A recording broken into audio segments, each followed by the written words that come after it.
So, I posted a few days ago about installing XK Glow LED lights on my 2012 Goldwing trike with the California sidecar kit.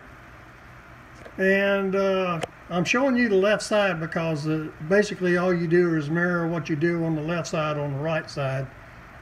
And I got the most light over here. So one of the things that I did was the rotor covers, I took and placed the pods in places. And if you'll notice, I have a chrome front wheel, so that's the reason behind me doing this, is to be able to catch the reflection off the chrome. So I took and placed the pods and did the pre-mapping as XK Glow suggested, which turns out to be a really good tip because I was able to take and check each flow each light source before I actually placed it permanently in place. Now, one of the things that they do is they take and they give you in the kit, they give you a lot of self-adhesive strips. These are the little square strips that holds these tiny wire connectors that hold wires in place. And then you have these long strips which help hold these in place and the pods and the connections themselves in place. So there's plenty of this type stuff that's included with the kit that will allow you to have uh-ohs. And then also, as I did with the front part of this project, was had to have multiple connections. And you can actually, if I go back here real quick, you can actually stack these connections together. So what I did was I took and placed the XK Glow part of this. I took and I did it this way. I took and butted the connections up, and it actually gave me a way to stack the connections. You can stack them like this. Gives you an unlimited connection junction to where you can take and stack these. I don't know if there's a limit or not. That's something I'll have to check with XK Glow about. But it allows you to stack multiple places for multiple connections when you're doing the install. So I took and, like I said, installed these on the rotor cover, and as all Goldwing owners know, from time to time, to take and service these brakes, you have to take these rotor covers off, or if you got a recall, you have to take these off before you take it to the dealer. The dealer charges you extra. When I made sure that I had with this plug and play system that XK Glow has, I actually have a way to do that and unplug it without it being a big hassle on getting it unplugged. So it's just a matter of unplugging the kit. So I did that. Also on the back of the brake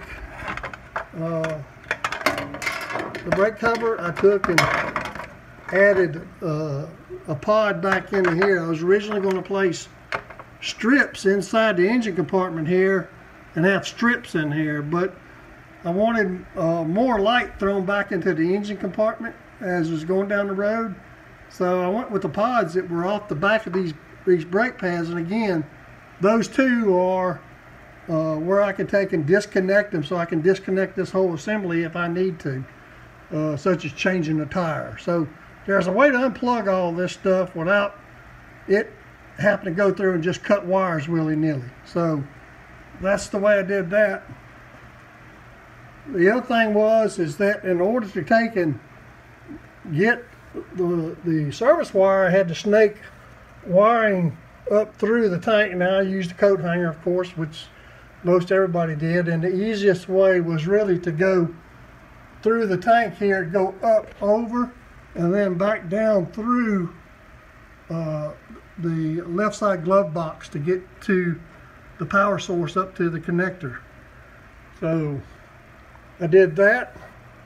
And then the other thing is of course, one of the things that comes with this is they have XK Glow is this controller system here, which is all Bluetooth. One of the things they didn't include, but I've added, was there's I put a Velcro strip in there to keep this from floating around inside this area where the gas tank connections are. So I just put a Velcro strip on the back of here, put a Velcro strip here, and everybody knows the adhesive force that Velcro has. It'll hold most anything short of an 800-pound gorilla. So now, the other thing is, one of the things I liked about this system was that I could divide the bike up into zones. And so what I did is I marked zone 1 with a piece of tape, and I did that all during the pre-testing, which is what they suggest, is that you pre-test all the lights to make sure all that works, and that you can pair this up with your smartphone like you should be able to. So I marked zone 1 with a piece of tape so I knew what that was, and then I was able to, this is the power connection, so I led the power button back up front. Again, if you go back up here to an easy place to where I could get to it, and I can turn this off and on just by pushing the button here. So there's my on-off switch for the LED system. And then I snaked this is all flat wire, which is really nice. I snaked it down through the body of the California sidecar kit and went down underneath.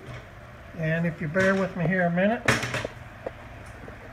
what I did is I come back up under here, and you can see, maybe not. As you can see, I've taken and tied that off to some wiring that they use for the cornering lights that come with this kit. So, and then I followed that lighting system back up under here and tied off to it, and then eventually I terminated back up under here to where the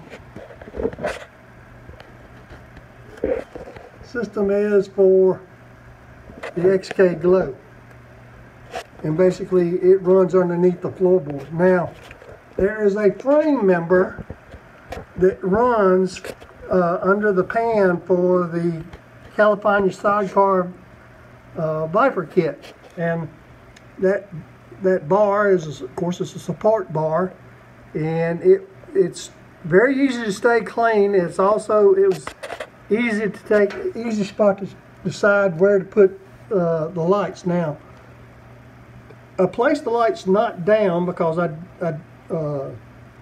this trike kit is fairly low slung, so it's potential of scraping off any lights. So I placed the lights up higher on the side. With the LEDs, they throw plenty of light, and I don't have to really worry about directing it all to ground. It's kind of directed out to the sides.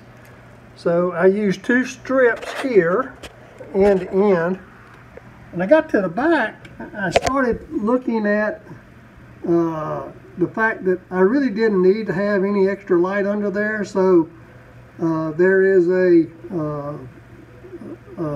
long strip of connecting cable that I used, and I run that across that bar for the California sidecar kit to the other side, and that's how I connected that. Now in the future, if I decide, I can come back in here to this connection right here, and I can place one of those connector strips in there later on and connect up other lights further to the back of the trike, which I will probably do in the future. So I was more concerned about trying to get the light right around the front of the trike at this time, so that's how I use that. The other thing I did that's nice about this system is the end-to-end connections. There is a connection right here that is it's about 1 foot long, and I actually used it to take and extend a light back up into the pan section of the California sidecar.